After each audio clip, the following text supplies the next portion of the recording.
दोस्तों, आज दहाड़ेगी और एक वीरांगना जो ना सिर्फ युद्ध लड़ी और विजयी हुई, अपितु युद्ध एवं कूटनीति का ऐसा अनन्य पराकाष्ठा दिखाई कि मुगल शहंशाह अकबर उनको रायबागिनी की उपाधि दे डाला। नमस्कार दोस्तों, मेरा नाम है सुज्ञान और मैं उपस्थित हूँ अनसंग वॉरियर सीरीज के 28वें एपिसोड में। हमारा एक दर्शक सिद्धार्थ दे जी ने हमें अनुरोध किया था कि बंगाल की भूरिश्रेष्ठ राज्य की वीरांगना महारानी भवशंकरी के ऊपर एक वीडियो लाने के लिए, तो हम उनके मान रखते हुए आपके सामने उपस्थित हैं रानी भवशंकरी जी के वीर गाथा को समेटे हुए। भवशंकरी जी के पिता दीनानाथ चौधरी पेंडो दुर्ग के दुर्गाधीश के अधीन एक सेना नायक थे, जिनके अधीन 1000 सैनिक कार्यरत थे। भवशंकरी जी का जन्म उसी पेंडो दुर्ग में हुआ था, परंतु दुर्भाग्यवशत उनके माताजी का देहांत कुछ ही साल बाद उनके छोटे भाई को जन्म देते समय हो गया। बचपन से ही भवशंकरी जी अपने पिता के साथ तलवारबाजी, घुड़सवारी करने के साथ साथ संधि, राजनीति और कूटनीति आदि चीजों पर पढ़ाई कर रही थी। एक बार वो दामोदर नदी के किनारे हिरन की शिकार कर रही थी और उसी वक्त एक जंगली भैंस ने उनके ऊपर हमला कर दिया। भवशंकरी जी अपने भाला उठाई और उस भैंस की सिर में घोंप दी। वहीं पर उस भैंस की मौत हो गया। ये दृश्य भूरिश्रेष्ठ राज्य के राजा रुद्र नारायण दामोदर नदी के अंदर एक नौका में बैठे हुए देख रहे थे कि कैसे एक 15-17 साल की लड़की अकेली जंगली भैंस को मार गिराई। फिर राजा रुद्र नारायण उनके पास गई और उनको प्रेम निवेदन किया, परंतु भवशंकरी जी पहले से ही प्रतिज्ञा ले रखी थी कि जो भी उनके पति बनेंगे उनको सर्वप्रथम भवशंकरी जी को युद्ध में हराना होगा। परंतु ये स्थिति संपूर्ण विपरीत था, क्योंकि किसको पता था कि राजा स्वयं उनको प्रेम निवेदन करेंगे। अगर राजा तलवारबाजी में भवशंकरी जी से हार जाते हैं तो उनका और उनके राज्य का अपमान होगा। तो भवशंकरी जी एक दूसरी तरीका अपनाई। वो राजा रुद्र नारायण से बोली कि अगर आप तलवार की एक ही काट से 2 भैंस और 1 भेड़ को 2 टुकड़े में काट देंगे तभी मैं आपसे विवाह करूंगी, और ये हमारी इष्ट देवी माता राजबल्लभी के सामने होगा।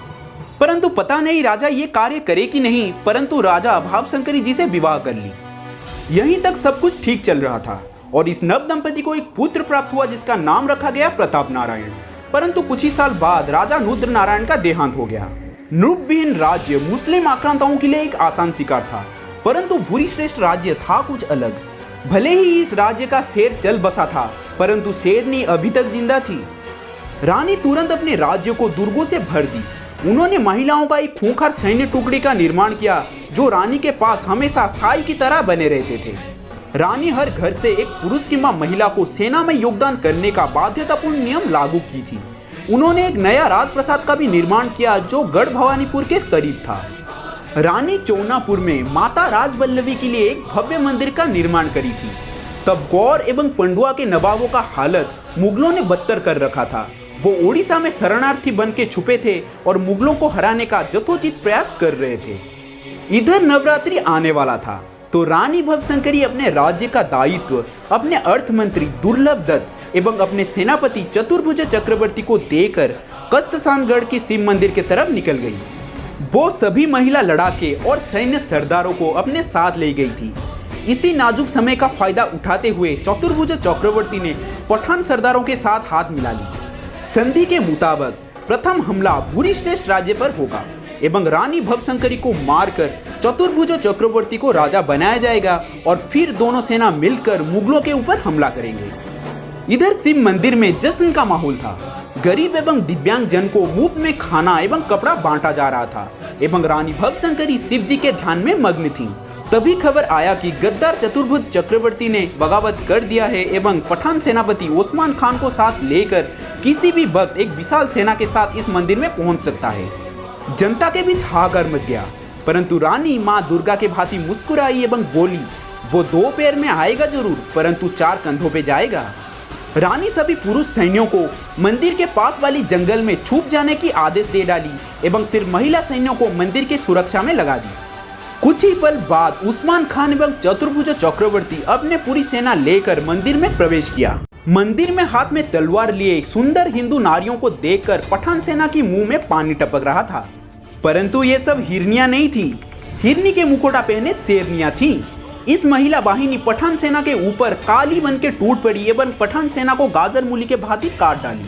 जब उस्मान खान के सेना जंगल के अंदर जान बचाने के लिए भागा तब वहां पहले से ही घात लगाए बैठे भूरिश्रेष्ठ राज्य के पुरुष सैन्य दल उस जिहादियों का काम तमाम कर दिया। चतुर्भुज चक्रवर्ती एवं उस्मान खान जान बचाकर उड़ीसा भागे, परंतु वे प्रतिशोध लेने हेतु पुनः आक्रमण का योजना प्रस्तुत किए। युद्ध के अगले दिन ही रानी राजधानी लौटी एवं चतुर्भुज चक्रवर्ती को पलातक घोषणा की और उनके जगह पेंडो दुर्ग के दुर्गाधीश राजा भूपति कृष्ण राय को अपने सेना की सेनापति बनाई। रानी भवशंकरी चौनापुर दुर्ग को बार बार जाती थी ताकि राज्य की सुरक्षा सुनिश्चित किया जा सके और रास्ते में वो मां भवानी के मंदिर में ठहरती थी और ये खबर किसी गद्दार ने पठान सेनापति उस्मान खान को भेज दिया। फिर उस्मान खान रात में रानी भवशंकरी के ऊपर हमला करने की योजना बनाया एवं एक विशाल सेना लेकर बसूरी गांव में स्थित भवानी मंदिर के तरफ बढ़ने लगा। परंतु इस पठान फौज को कुलू चांडाल नाम की एक शिकारी ने देख लिया जो जंगल में शिकार के भांति गया था। वो तुरंत एक खबर पेंडो दुर्ग के दुर्गाधीश तथा भूरिश्रेष्ठ राज्य के सेनापति राजा भूपति कृष्ण राय को बता दिया। सेनापति भूपति कृष्ण राय ये खबर को तुरंत रानी के पास भेज दिए एवं खुद एक महान युद्ध के लिए जोर शोर से तैयारी करने लगे। सिर्फ यही नहीं, रानी के परामर्शदाता हरिदेव भट्टाचार्य बागड़ी एवं चांडाल लोगों की एक फौज बनाई। ये सब लोग पेशे में शिकारी थे, इसलिए तीरंदाजी में इनका कोई मुकाबला नहीं था। इधर मंदिर में रानी का खूंखार महिला सैन्य दस्ता हरकत में आई एवं चौनापुर इलाके में 100 हाथी, 500 घुड़सवार एवं 500 सैन्यों की तैनाती कर दी। जब उस्मान खान की सेना बसूरी गांव में पहुंचा, उससे लगा कि ये सारे सिपाही चतुर्भुज चक्रवर्ती का है जो युद्ध में उसकी मदद हेतु आए हैं, परंतु वो गलत था। वो तीन तरफ से रानी भवशंकरी, सेनापति भूपति कृष्ण राय एवं कुलगुरु हरिदेव भट्टाचार्य के चांडाल शिकारियों से घिर गए थे। पठान फौज कुछ हरकत कर पाता उससे पहले उनके ऊपर ताबड़तोड़ हमला शुरू हो गया। पठान सेना के कई शक्तिशाली एवं क्रूर आक्रांताओं को मौत के घाट उतार दिया गया। बसूरी गांव में मेद एवं रक्त का मानो बाढ़ सा आ गया। पठान सेना युद्ध छोड़ के भागने लगा, परंतु रानी की सेना उनको भगा भगा कर काट डाली। घायल अवस्था में बहुत मुश्किल से उस्मान खान को उड़ीसा भेज दिया गया, जहां उसका मौत हो गया। रानी के विजय की गाथा समग्र देश में चर्चा का विषय हो गया, इसलिए मुगल सुल्तान रानी भवशंकरी जी को राय बाघिनी की उपाधि दे डाला।